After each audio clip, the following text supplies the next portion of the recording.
The movie begins at a lively art gallery opening, with Susan, the museum's curator, wearing a melancholic expression. She later returns to her luxurious mansion. The next morning, Susan watches a film on her television, growing slightly irritated with its content. In the midst of her irritation, her butler arrives with a package delivered that morning. Within, she discovers a manuscript for a novel written by her former spouse, Edward. The accompanying note reveals that Edward, inspired by their past, penned the book and desires Susan to be the inaugural reader before its upcoming spring publication. Edward adds that he's presently in Los Angeles and hopes to meet before his journey the following week. The novel's title catches Susan's eye. It's called Nocturnal Animals. When her husband Hutton finally arrives, Susan inquires about his absence at the gallery, to which he explains that he couldn't attend due to a pending business dinner. Susan expresses her disappointment, telling Hutton that just 15 minutes of his time would have sufficed. She also queries why he didn't join her in bed the previous night. Hutton explains that he didn't want to disturb her, but Susan points out she couldn't sleep all night. Desiring a change, Susan proposes a beach vacation, but Hutton declines, citing the need to return to the office and then fly to New York for another crucial business meeting.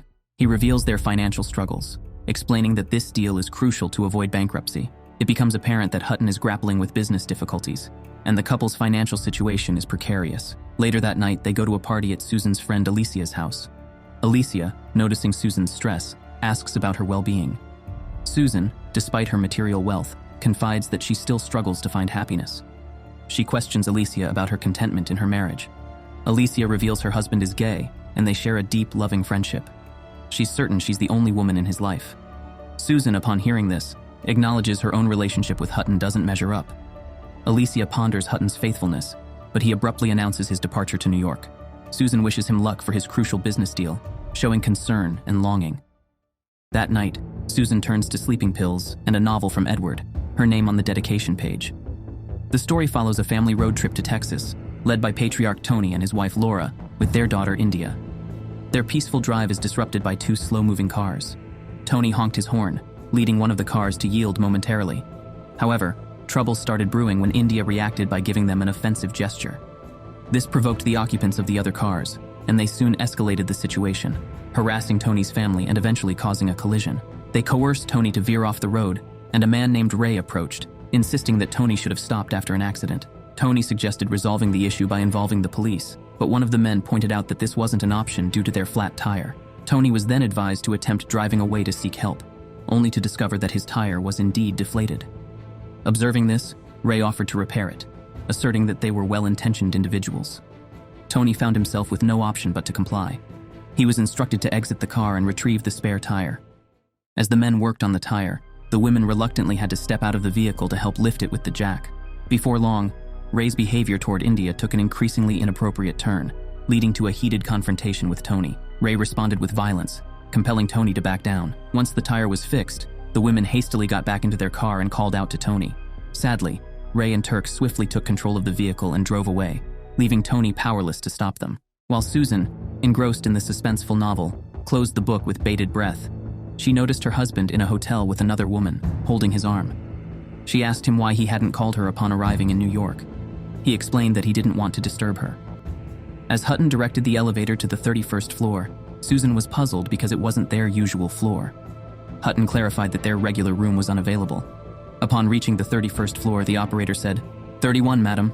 Susan froze, realizing her husband was with another woman. She offered a terse, "Take care," and hung up. Returning to the novel, Susan resumed reading from where she had left off. Left alone with one of the men, Lou, Tony faced a grim ultimatum. Either he drove or risked never seeing his family again. Anxiety and fear surged through Tony as he searched the roadside for any sign of his wife and daughter. He spotted their car parked near a trailer but found no one in sight. Lou reassured him that Ray wouldn't harm his family and urged him to keep driving.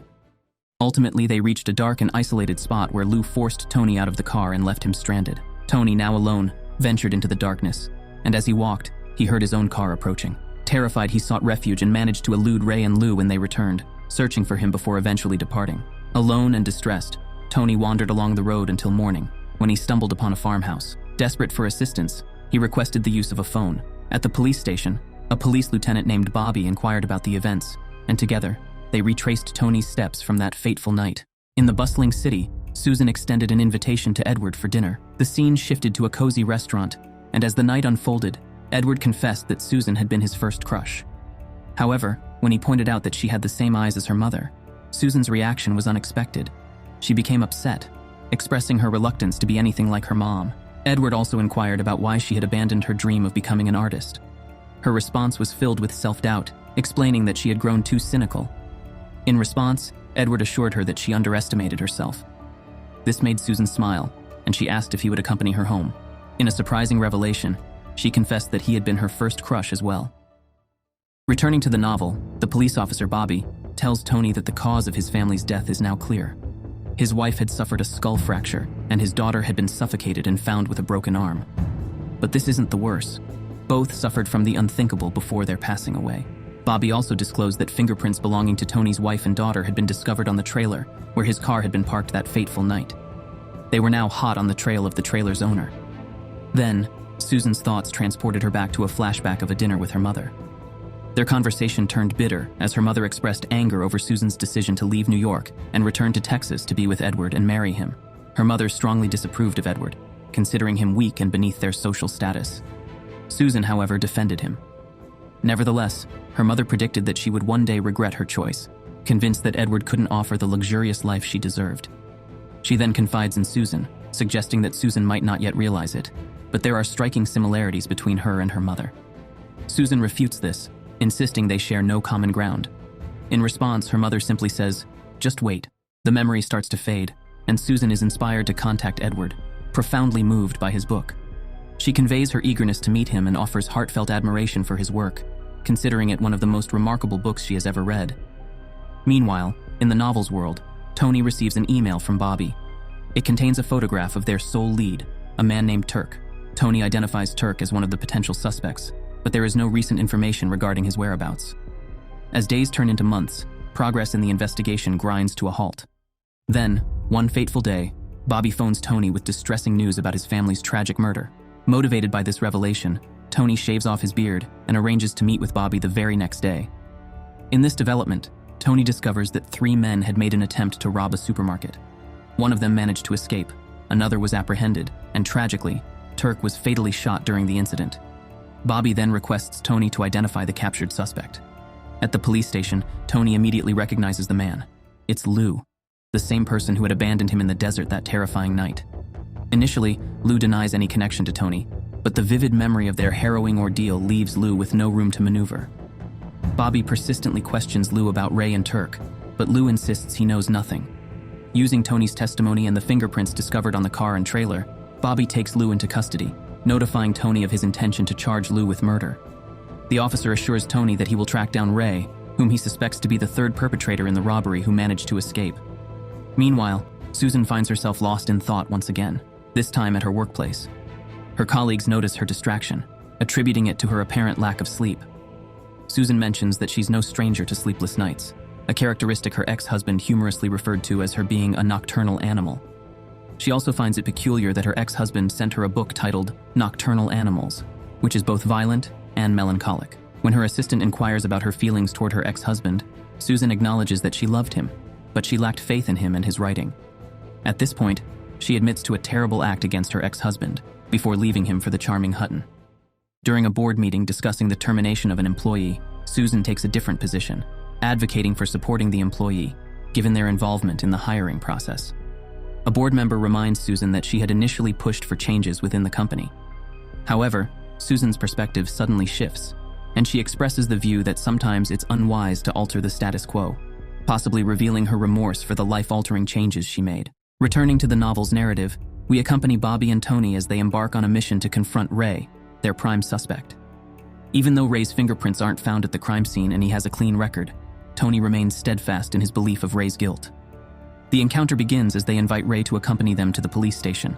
During the car ride, Bobby asks Ray if he recognizes the vehicle they're in and the man behind the wheel, to which Ray claims ignorance. Tony, with tears in his eyes, turns to face him.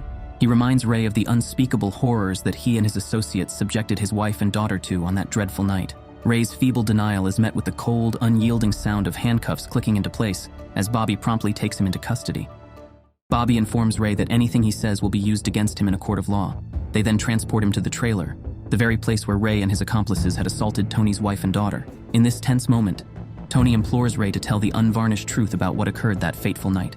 However, Ray continues to deny it, further infuriating Tony, who eventually resorts to striking Ray. Let's rewind to a time when Susan and Edward were still together. Susan reads a draft of Edward's novel and candidly tells him that it falls short, suggesting that he should explore a different path rather than pursuing writing. Edward feels insulted by Susan's critique, and Susan explains that she's just trying to be realistic, unable to foresee a promising future based on his current path. In response, Edward remarks that Susan is starting to sound like her mother, sparking a heated argument. Later, at school, Susan crosses paths with Hutton, her future husband.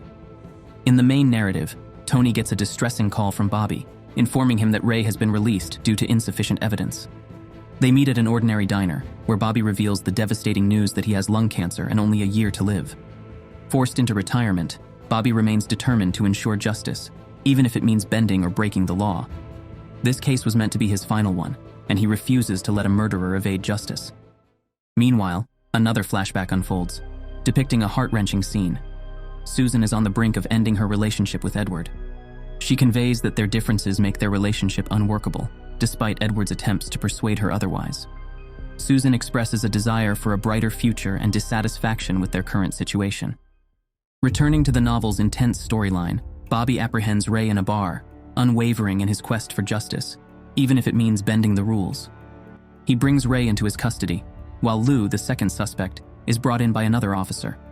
Bobby, his health declining, gives Tony a firearm. During Bobby's illness, two suspects attempt to escape, resulting in chaos. Determined, Bobby is forced to shoot down Lou, but Ray manages to evade capture. The narrative then abruptly shifts to Susan in a clinic with Hutton. Inside the car, she expresses remorse for her actions and fears Edward finding out. It's revealed that Susan has had an abortion with Edward's baby.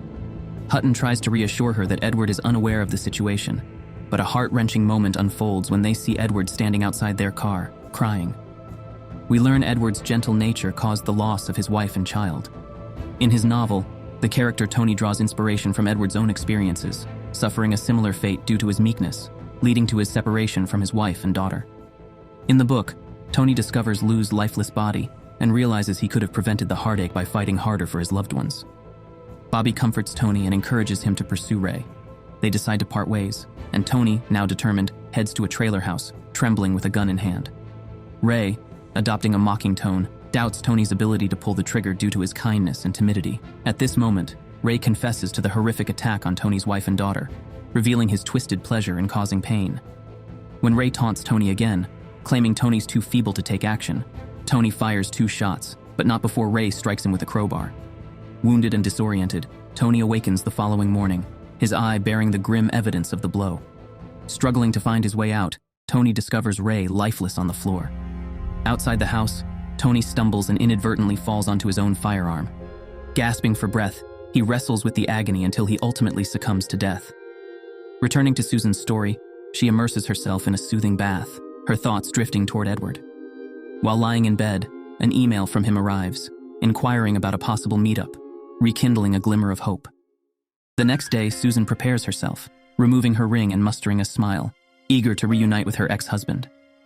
As she arrives at the restaurant, anticipation mounts, and time seems to crawl by. With each glass of iced tea, she gazes repeatedly at the entrance, but Edward is conspicuously absent.